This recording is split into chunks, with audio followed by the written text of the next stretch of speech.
more of a challenge than in-house, and it takes a lot more time, but in the end it's worth it because you learn so much more and you become closer with so many more people. A couple of our teams qualified for the Nationals last year, got a chance to go out to South Dakota and face some of the very good teams. One of our teams ended up second in the nation, so that was a pretty big thrill for all the girls as well.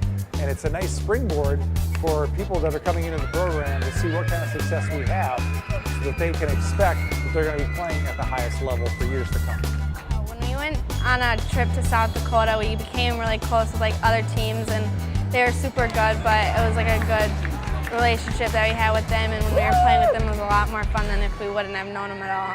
When we won the state championship last year, we got a chance to go to nationals, and there we played in the championship and we ended up getting second place, and it was really fun, and our team bonded even more because of it. I coached the 12U team last year, and I had girls ranging in age from 8 to 13. And by the end of the season, they were gelling and having a good time. It was like they were in the same grade. So it was fun to watch.